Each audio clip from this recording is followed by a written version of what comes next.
Hello, welcome to the Energy Exchange podcast. Today is our first ever episode, so we'll do an introduction.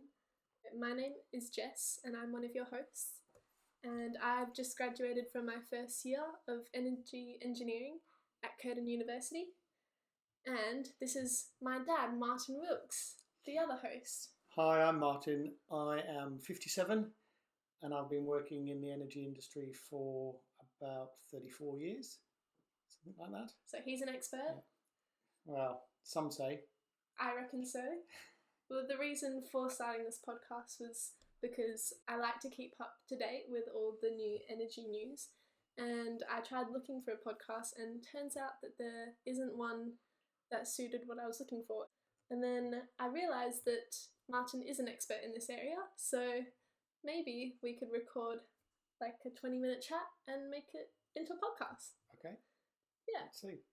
So, firstly, why don't we talk about why do we need energy? Oh, that's an interesting one, isn't it? I guess human development has historically always relied on energy, and we found ways of harnessing energy and creating it in ways that are useful to us. So if you go right the way back, people were just burning wood all the time, making fire for cooking and keeping warm. The Industrial Revolution was obviously a big factor in a change in the way energy was used.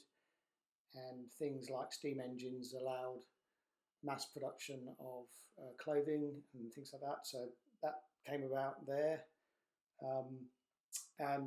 Shipping changed from being wind powered to steam powered, and advances in that make things quicker.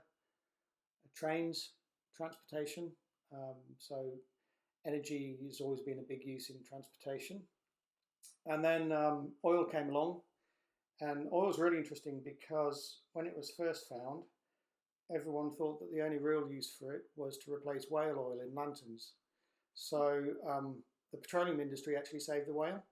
Wow. We wouldn't have whales around if it wasn't for the petroleum industry, because they were about to be hunted to extinction back in the 1800s. Wow, I don't think many people would know that. There you go. That's cool.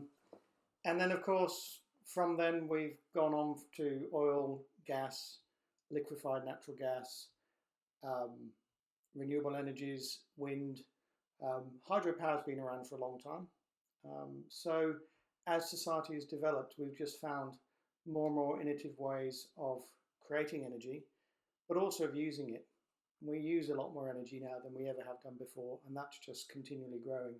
Yeah, so do you think that there is going to be an energy crisis because our need for energy as humans, our need for energy is continuously increasing with the population increasing? Is that going to turn into a crisis that we're going to face? Or that we are facing? I think we've probably always faced that sort of existential crisis. Back when whales were being hunted to extinction, petroleum came along and solved the day. I've got some really nice anecdotes of, I think it was the London Times, said that by 1950, London was going to be under 9 meters of horse manure because there were that many horses in the city. Yeah. And of course, the car came along and displaced the horse. Yeah. So we've generally found a way of getting over that, whatever crisis is coming. Will we this time? I don't know. Something will happen. Yeah. It's probably not what everybody thinks is going to happen. Yeah. And I don't know what that will be. I don't think that what we're doing at the moment is necessarily the right way of going about it. It's not enough. Yeah, probably not enough, and probably we're not prioritising the things that make the biggest differences. So do you think anything that's happening at the moment has potential to solve the energy crisis, or no?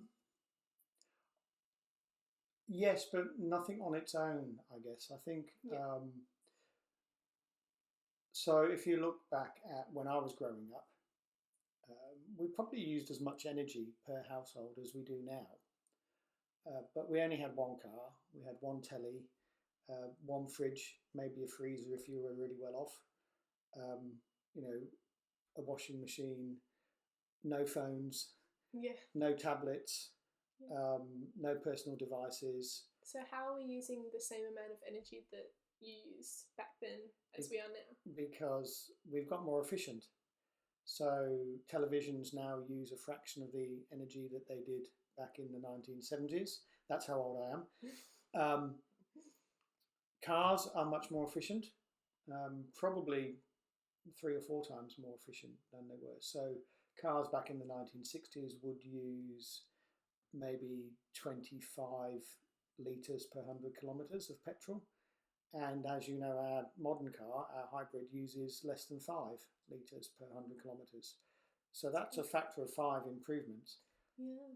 But what's happened in the meantime is we found different ways to use that energy that we've saved. So we haven't actually saved anything. We've just transferred it to other uses. So data centres use massive amounts of energy. People charge their phones, their batteries for their cars, for whatever things. And we've probably got more TVs than people in some houses. Yeah. Some houses have got as many cars as they have people. Yeah. A lot of houses now don't have one fridge, they'll have 2 and a bar fridge and a freezer and something else. Air conditioning was only invented 40 or 50 years ago. So, but living in Australia now without air conditioning is almost unheard of. Yeah, everyone has an aircon. Yeah, uses a lot of energy. Yeah. So makes sense. Going back a step. Yeah. What do we measure energy in?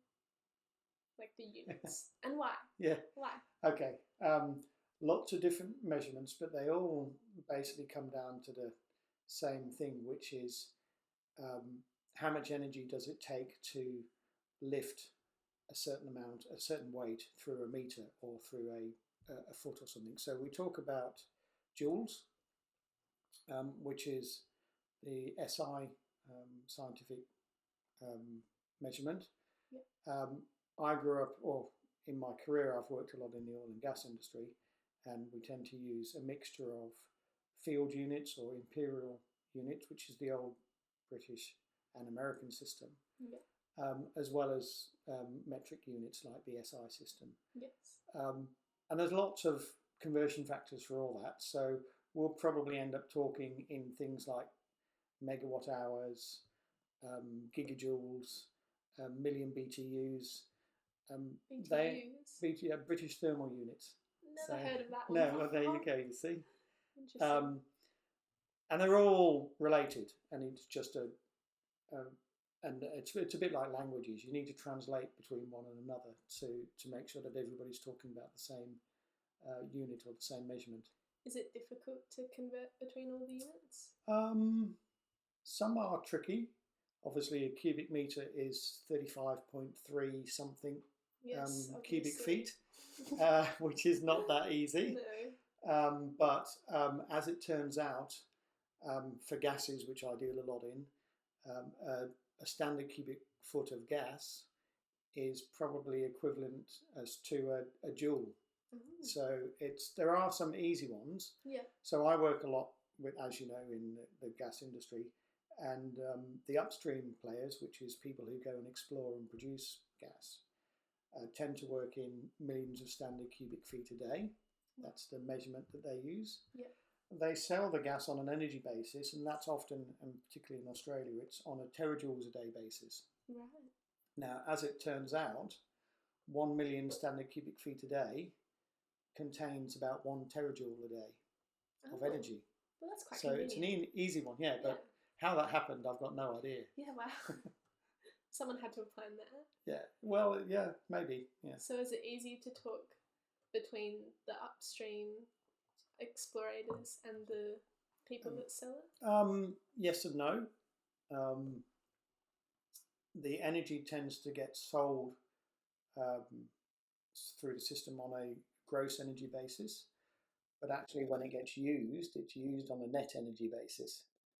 What's the difference? And the difference is whether you capture the heat that's generated and the water vapor that comes out of a combustion. So if you combust something, you're combusting carbon, yeah. and generally if it's like a hydrocarbon, you've got carbon molecules and hydrogen molecules bound together, yeah. and you create carbon dioxide, which we'll obviously get on and talk about at some point, yeah. and water. Yes. Those are the products. Yeah.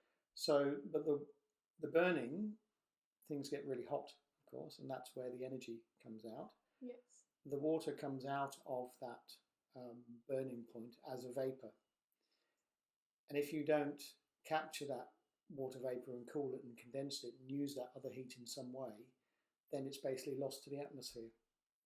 So you have a net benefit of it, whereas if you can capture that energy that's contained within the water vapor as well, that's more of the gross energy, which is what it's sold on. Right. It gets very interesting when you talk to people who deal with engines and turbines, because the manufacturers always want to know how much energy am I going to actually physically get out of that turbine, which is the net or the low heating value. Yeah. But the people who sell them the gas to burn in the gas turbine always sell them the gas on the gross energy or the high heating value amount, and so you get this discontinuity in discussions going on as well that you have to be careful of. Yes. Cool. What are some common misconceptions about energy that you hear a lot around? I think the most common misconception that I think is around at the moment is the view that within the near future we can power everything by renewables.